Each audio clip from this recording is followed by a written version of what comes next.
سے سلپ ہو گئے ہیں تو ڈاکٹر آپ کو اکثر بتا دیتے ہیں کہ اب آپ نے سرجری کروانی ہے. ٹھیک ہے,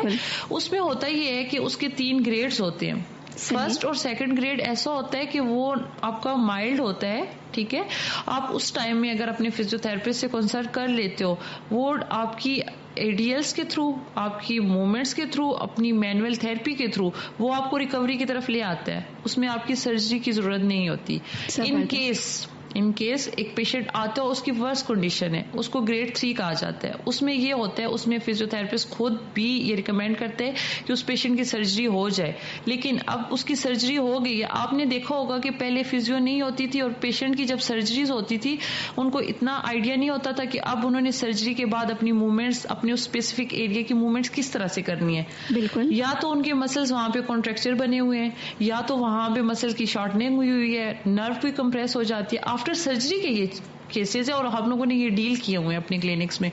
تو پھر یہ ہوتا ہے کہ سرجری کے کوئی اتنے زیادہ افیکٹس بھی نہیں ہوتے. تو جب ہم یہ کہتے ہیں کہ ایک پیشنٹ جو 3rd گریڈ میں ہے اور اس کی سرجری ہوتی ہے اور اس کے بعد وہ ٹائم پہ ایک فزیو تھراپسٹ کے پاس جا رہا ہے اور اپنے سیشنز لے رہا ہے, تو اس کی پھر سے ریکوری ہوتی ہے, وہ نارمل ہیومن بینگ کی طرح اپنی ایڈیلز پرفارم کر رہا ہوتا ہے. صحیح. تو مزید آپ سے میں اس کی آپ کی جو فیلڈ ہے اس سے ریلیٹڈ مزید کون کون سی فیلڈز ہیں, آپ نے کافی ساری مریضوں کے بارے میں بتایا ہے, تو آپ سے جاننا چاہوں گی کہ اس ڈپارٹمنٹ میں یا اس کے آگے اس کا کتنا اسکوپ ہے اور کون کون سی فیلڈز ہیں جس سے ریلیٹڈ آپ کے پاس مریض آتے ہیں. اچھا, جب آپ ان کی فیلڈز اور ڈپارٹمنٹ کو دیکھو گے اور سنو گے اور آپ لوگ اس چیز سے بڑے امپریس ہو جاؤ گے کہ لائک میڈیکل فیلڈ کی طرح اس کی بھی سیم وہی برانچز ہیں. وہ کس طرح سے, میں آپ کو ایکسپلین کر دیتی ہوں.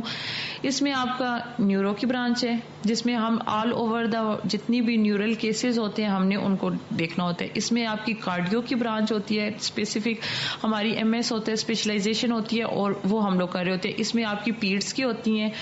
اس میں آپ کی فیمیل ہیلتھ جس کو ہم اوپس اینڈ گائنی کہتے ہیں وہ ہوتی ہے, اس میں آپ کی ریسپائریٹری کی ہوتی ہے, پلمونری جس کو کہتے ہیں, اس میں آپ کی جیریاٹکس کی ہوتی ہے جو کہ آپ کے اولڈ ایج پیپلز ہوتے ہیں. لائک جس طرح آپ کہہ سکتے ہو کہ باقی میڈیکل فیلڈز کی جس طرح فردر آگے ڈپارٹمنٹس ہیں, برانچز ہیں, وہ جس میں جانا چاہے, اسی طرح فزیو تھراپی کی بھی اتنی ہی سیم برانچز ہیں جس میں آپ اسپیشلائزیشن کرنا چاہتے ہیں. صحیح. تو آپ کے پاس فار ایگزامپل میں مثال کے طور پہ آپ سے پوچھوں کہ آپ کے پاس کوئی دماغ سے یا آپ نے کہا کہ دل سے ریلیٹڈ مسائل کے ساتھ بھی مریض آتے ہیں, یا بچوں میں کافی سارے مریض آتے ہیں, تو ان میں بتائیں کہ بچوں میں خاص کر کے کس طرح کے آپ نے مریضوں کو ڈیل کیا ہے, کس طرح کے, اور دماغ سے یا اس طرح کے مریضوں کے بارے میں کچھ بتائیں, اور ان کی ریکوری کس طرح سے ہوئی ہے, ان کا کیا آپ نے ٹریٹمنٹ کس طرح کرتی ہیں. ٹھیک, یہ کوشچن آپ کا بہت اچھا ہے. اب آپ نے دیکھا ہوگا کہ اکثر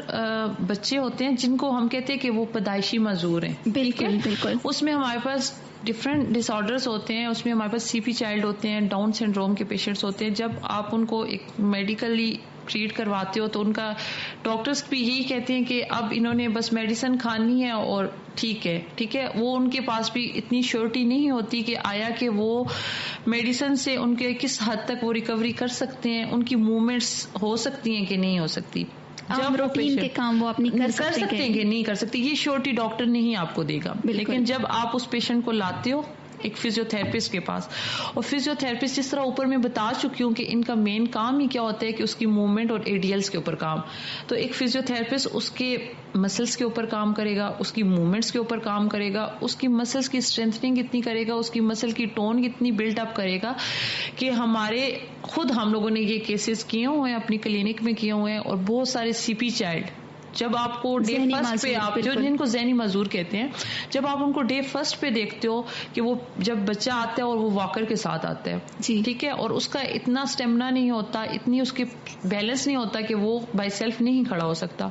جب ہم اس کے مسلس کے اوپر, اس کے اپر لم, اس کے لوور لم, ٹھیک ہے, ان کے ٹانگے, بازو, ان کے دماغ, ایچ اینڈ ایوری تھنگ کے اوپر ہم ورک کرتے ہیں, مینولی ہم کام کرتے ہیں. ٹھیک ہے, ہم ان کے مسل کی اسٹرینتھنگ کرتے ہیں, ان کی ایڈیلز کو امپروو کرتے ہیں, اور ایٹ دا اینڈ اگر 100% نہیں بھی